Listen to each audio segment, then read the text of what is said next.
வணக்கம். Welcome to Kokila's little world. நம்ம இன்றைக்கி என்ன பார்க்க போகிறோன்னா, குலதெய்வ வழிபாடு பற்றி பார்க்க போகிறோம். குலம் தலைக்க குலதெய்வ வழிபாடு ரொம்ப முக்கியம் அப்படின்னு சொல்லுவாங்க. நான் ஒரு மாதம் பௌர்ணமிக்கும் குலதெய்வ வழிபாடு வீட்லேயே பண்ணிவிடுவேன். ஆண் தெய்வமாக இருந்தால் அமாவாசைக்கு பூஜை பண்ணுவாங்க. பெண் தெய்வமாக இருந்தால் பௌர்ணமிக்கு பூஜை பண்ணால் நல்லது அப்படின்னு சொல்லுவாங்க. எங்களுக்கு பெண் தெய்வம் பச்சையம்மன். அதனால் நாங்கள் பௌர்ணமிக்கு நாங்கள் பூஜை பண்ணுவோம்.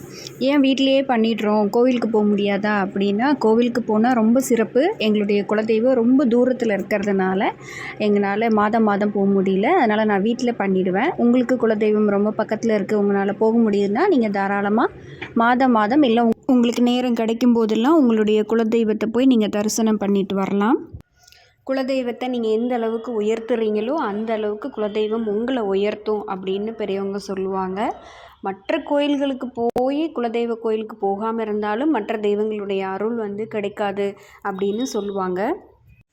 அதனால் கண்டிப்பாக குலதெய்வத்தை வணங்குங்க. குலதெய்வ கோயிலுக்கு போயிட்டு வாங்க. நான் அடுத்த நாள் குலதெய்வ வழிபாடு பண்ணுறதுக்காக முந்தின நாளே பூஜை சாமான்லாம் கழுவி சுத்தம் பண்ணிக்கிறேன். நிறைய சாமான்கள் இருந்தது. அது இப்போ ரொம்ப குறைச்சிக்கிட்டேன். வேலைக்கும் போயிட்டு இதையும் செய்கிறதுக்கு ரொம்ப டைம் கம்மியாக இருக்குது, முடியலை அப்படிங்கிறதுனால பூஜை பொருட்களை நிறைய குறைச்சிக்கிட்டேன். அதே மாதிரி எவர் சில்வர் பாத்திரங்கள் பூஜைக்கு உகந்தது இல்லை அப்படின்னு சொல்லுவாங்க. அதனால் எவர் சில்வர் பாத்திரமே நான் வச்சுருக்க மாட்டேன். பித்தளை பாத்திரம், வெள்ளி பாத்திரம் தான் நான் வச்சுருப்பேன். பித்தளை பாத்திரங்களை பீதாம்பரி போட்டு தான் சுத்தம் பண்ணுறேன். இப்போ பொட்டு எல்லாத்தையும் வச்சு முடித்தாச்சு. இந்த பிள்ளையார் பார்த்திங்கன்னா என்னுடைய கல்யாணத்துக்காக வாங்கினது. எங்களோட கல்யாணத்தப்போ பிள்ளையார் வாங்குவாங்க. அதை வாங்கி எங்கள் மாமியார் 48 நாள் கோவிலில் வச்சுருந்து அபிஷேகம் பண்ணி அதை எடுத்துகிட்டு வந்தாங்க. அதுக்கப்புறமா சின்னதாக 2 வெள்ளி குத்து விளக்கு வச்சுருக்கேன். காமாட்சி விளக்கில் எண்ணிக்கையில் தான் பொட்டு வைப்பாங்க. ஒற்றைப்படை எண்களில் தான் பொட்டு வைப்பாங்க. அது பின்னாடி இருக்கிற மாதிரியும் வாங்கினா தான் சிறப்புன்னு சொல்லுவாங்க. அது நெய்வேத்தியம் பண்ணுறதுக்காக ஒரு வெள்ளி டம்ளர் வச்சுருக்கேன். இந்த தாமரை விளக்கு என்னோடய ஃப்ரெண்டு எனக்கு கொடுத்தது. இந்த சின்ன அன்னபூரணி இப்போது காசி போயிட்டு எங்கள் மாமியார் வாங்கிட்டு வந்தாங்க. அது போக பெல்லும் எனக்கு வாங்கிட்டு வந்தாங்க, மணியும் வாங்கிட்டு வந்தாங்க. ஆல்ரெடி இருந்த மணி கீழே விழுந்து உடஞ்சிடுச்சு. அதனால் மறக்காமல் காசிலேருந்து வாங்கிட்டு வந்தாங்க. இந்த மாதிரி எல்லா சிலைகளுக்குமே இந்த குட்டி மாலை நான் வச்சுருப்பேன். அது மீஷோலேருந்து வாங்கினது தான். ஒரு செட் ஆஃப் 6 இல்லை 8 மாலை இருந்தது. ரொம்ப கம்மியான விலை தான். நீங்கள் அதை வாங்கி வச்சுக்கலாம். இப்போ பூஜைக்கு ரெடி பண்ணிட்டேன். எல்லாமே ரெடி பண்ணி விளக்கெல்லாம் பொட்டு வச்சு எண்ணெய் ஊற்றி திரி போட்டு வச்சுருக்கேன். பிள்ளையார் மனை இருக்குது. பிள்ளையார் மனையில் தான் நாங்கள் பிள்ளையார் வைப்போம். இவங்க தான் பச்சையம்மன், எங்களுடைய குலதெய்வம். 2 அன்னபூரணி வச்சுருக்கேன். ஆல்ரெடி ஒன்று இருந்தது. இப்போ காசியிலேருந்து வாங்கிட்டு வந்த ஒரு அன்னபூரணி. தேசிய கொடியும் நாங்கள் பூஜை அறையில் வச்சுருப்போம். ஏன்னா என்னோடய பையனுக்கு நாட்டுப்பற்று ரொம்ப அதிகம். அதனால் தேசிய கொடியையும் நாங்கள் பூஜை அறையில் கண்டிப்பாக வச்சுருப்போம். கீழே ஒரு தேசிய கொடி வரைஞ்சி வச்சுருக்காரு பாருங்கள். இந்த தஞ்சாவூர் பொம்மைகள் பார்த்திங்கன்னா ஞாபகார்த்தமாக தஞ்சாவூர் ரயில்வே ஸ்டேஷனில் வாங்கினது. தஞ்சாவூர் பொம்மைகள்லாம் எனக்கு ரொம்ப பிடிக்கும். ஆக்சுவலி உண்மையான தஞ்சாவூர் தலையாட்டி பொம்மை அப்படின்னா இதை தான் சொல்லுவாங்க. நாங்கள் சின்ன பிள்ளைங்களில் இதை தான் வச்சு விளையாடி இருக்கோம்.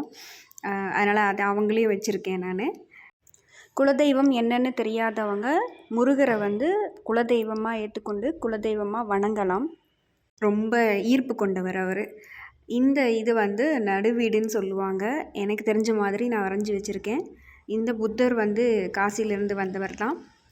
இந்த புத்தர் எனக்கு பரிசாக கிடைச்ச ஒன்று. அடுத்து இன்னொரு சிலை ஷீரடியிலேருந்து வாங்கிட்டு வந்தது. இப்போ பூஜைக்கு ரெடி பண்ணியாச்சு. எல்லா சாமிக்கும் பூ வச்சு பூஜைக்கு தயாராகியாச்சு. மலர் வேணால் நீங்கள் வாசம் இருக்கிற எல்லா மலரும் கடவுளுக்கு வைக்கலாம் அப்படின்னு சொல்லுவாங்க. இப்போ பூஜைக்கு தயாராகிடுச்சு. இங்கே தஞ்சாவூர் தலையாட்டி பொம்மை கூட ரொம்ப அழகாக பூ வச்சு ரெடி ஆகிட்டாங்க. நீங்கள் பூஜையை ரொம்ப பிரம்மாண்டமாக பண்ணணும், படையெல்லாம் போடணும் அப்படின்லாம் இல்லை. ரொம்ப சிம்பிளாக 2 வாழைப்பழம், 2 வெற்றிலை பாக்கு, தேங்காய், பழம் இது வச்சு நீங்கள் ரொம்ப சிம்பிளாகவே கும்பிடலாம். மறக்காமல் எல்லா பௌர்ணமிக்கும் இல்லை எல்லா அமாவாசைக்கும் உங்களுக்கான தெய்வங்கள் எப்போ கும்பிடணுமோ அப்போ கும்பிடுங்க. குலதெய்வத்தினுடைய அருள் ரொம்ப முக்கியம். அது இருந்தால் தான் நமக்கு வந்து ரொம்ப பலமாகவும் இருக்கும். ஏன்னா நான் இதை அனுபவிச்சிருக்கேன். கிட்டத்தட்ட 1 வருஷத்துக்கு மேலே நான் வந்து பௌர்ணமி பூஜை பண்ணிகிட்டே இருக்கேன். நிறையா சிக்கல்கள், நிறைய இடைஞ்சல்கள், மன உளைச்சல்கள், பண கஷ்டங்கள் இதில் எல்லாத்துலேருந்துமே வந்து மீண்டு வந்திருக்கோம். உங்களால் எவ்வளோ முடியுமோ அவ்வளோ வச்சா போதும். நீங்கள் ரொம்ப பிரம்மாண்டமாக கும்பிடணும்னு அவசியம் இல்லை. ரொம்ப சிம்பிளாக உங்கள் குலதெய்வத்தை நீங்கள் கும்பிடுங்க. உங்களுக்கு சான்ஸ் கிடைக்குது கோவிலுக்கு போயிட்டு வர்றதுக்கு அப்படின்னா, மறக்காமல் நீங்கள் உங்கள் குலதெய்வத்தை போய் கும்பிட்டுட்டு வாங்க. அந்த பலன் கண்டிப்பாக உங்களுக்கு கிடைக்கும். இதே மாதிரி ஒரு நல்ல விஷயத்தோட அடுத்த வீடியோவில் உங்களை சந்திக்கிறேன். எங்களோட சேனலை மறக்காமல் சப்ஸ்கிரைப் பண்ணிக்கோங்க, லைக் பண்ணுங்கள், ஷேர் பண்ணுங்கள்.